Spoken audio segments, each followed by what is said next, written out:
Культура — это еще и мысль людей, философов, писателей, поэтов, которые творили в разные времена.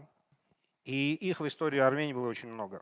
Хочу вам привести два примера всего. Первый — это Григор Нарикаци, который в X веке написал поэму, состоящую из 92 глав.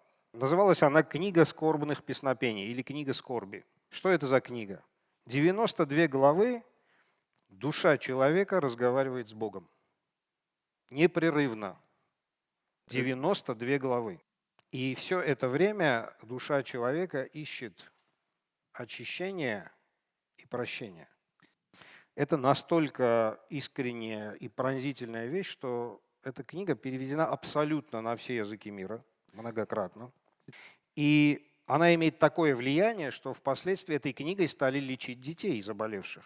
Есть такое даже псевдонаправление в медицине, где лечат именно этой книгой, положив ее рядом с ребенком. Но эта книга была посвящена разговору с Богом, а были и другие авторы, которые обращались более к практическим вещам. И всегда эти люди совмещали в себе некую попытку познать мир и Бога, и практический мир тоже.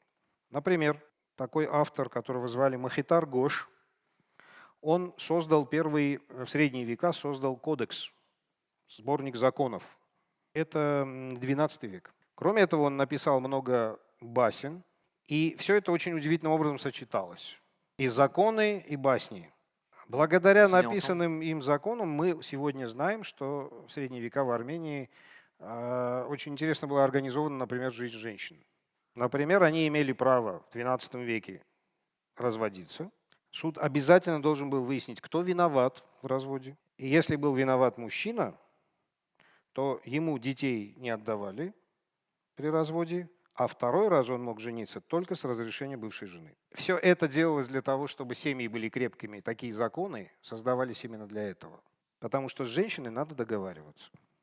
Если ты с ней можешь договориться, тогда почему ты с ней не живешь? А если не можешь, тогда у тебя будут проблемы в любом случае. И теперь что интересно? Вот я сказал, Махитар Гош написал законы, написал басни. Например, есть басни о том, как Бог, когда создавал мир, он смешал тяжелое и легкое, холодное и горячее. Перемешал. Перемешал для того, чтобы, если возникнет бунт, они, те, кого он создал, боролись друг против друга, а не с ним. И по этой формуле сегодня правители государств управляют своими государствами и управляют всем миром. Все это было в XII веке, и, казалось бы, вот должно было там и остаться, да, вот эти басни. Нет, уже в XX веке в советской Армении, в которой не было Бога, много чего не было, появился проект на тему вот этих средневековых басен. Это была рок-опера, превращенная в анимационный фильм.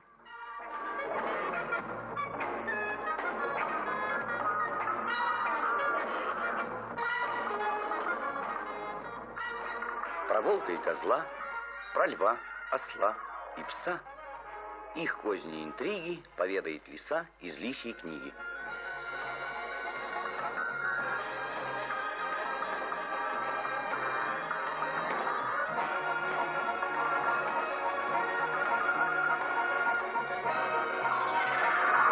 Если мы говорим, что такое культура, вот на этом примере прекрасно видим, как что-то, появившееся почти 1000 лет назад, все равно сегодня с нами в новой интерпретации.